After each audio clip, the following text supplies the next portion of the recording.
USC quarterback Caleb Williams is regarded as one of the top college football players heading into 2023. After winning the Heisman Trophy in 2022, expectations are high for the potential number one pick in next year's NFL draft. However, he still has a few flaws in his game that could present problems at the next level. Let's break down some film from last year and I'll show you what I mean. All right, right here we've got what looks like 10 personnel with trips to the field and a 2 vertical concept with the back and the boundary on a wheel route. The defense is in a nickel look with 4/3 to the field, and the backside boundary corner appears to be in press meg, which just basically means man everywhere he goes. For the quarterback pre-snap, our eyes are going to the safeties. We can see that there are 2 safeties deep, so that could probably be a pretty good indication that they're going to be in cover 2.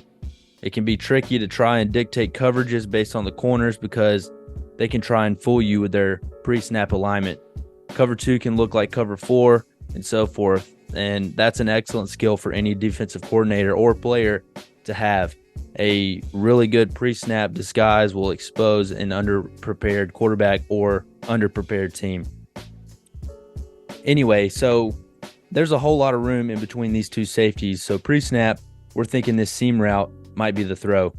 If the linebacker turns and runs with the wide receiver, then you might have to wait and let it develop.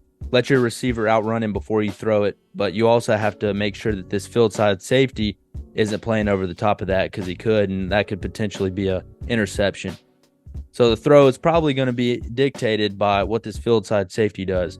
As the ball is snapped, the field side safety rolls to the field and the defense drops into cover 2 match. Instead, he throws it to the back on the wheel route, which is covered, and that's a hard throw to make. From the end zone angle, we can see that pre-snap, Williams wasn't even looking at the safety. He was staring down the wheel route the whole time. This play, if he hits the seam route, this could be a potential touchdown. He also had this number 2 receiver on the stick route open also that he knew might have been open as well pre-snap based on the corner being so far back. For stick routes as a quarterback, you're just looking for softest coverage and the best matchup. All right, here on this play, his accuracy and his footwork is what I want to focus on the most. It's 1st and 10. They're trailing by 4 on the 25-yard line. We've got a 7-man pro and then a shallow with a crossing dig and a post over the top. Washington State appears to be in quarters coverage, and if they are, then we know that the post is probably going to be a man-to-man, one-on-one matchup because any deep routes and quarters transitions to man pretty quickly. If I'm Caleb Williams pre-snap, I like the one-on-one matchup with Jordan Addison on the post. He's the fastest receiver on the field, and the post route is probably his best route. As we let the play go, you can see Washington State really bite down on the play action, and the backers and the safety roll down. Caleb Williams had a home run ball, but he overthrows the post. Why? Well, if you look, you can see how far he opens his left leg, which should be pointing towards your target. His left shoulder and his left leg should be in sync and have a balanced weight throughout your base, following through on a line almost like a pitcher in baseball.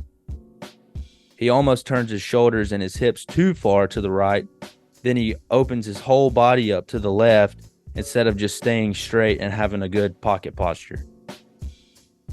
All in all, in my opinion, he's still the best quarterback in college football right now. I don't like how he will take chances forcing throws into coverage, and his accuracy on short throws is lacking due to lower body mechanics and footwork like we saw in the clips. However, the things that we analyzed on film are easy fixes. Williams is a dual threat quarterback, which can make it hard to game plan against him because you have to respect both the run and passing game. He has the arm talent to make all the necessary throws at all areas of the field accurately while also being able to make game-changing plays with his legs. I expect Williams to have another big year this year and to be back in the Heisman race again to potentially win back-to-back Heisman trophies.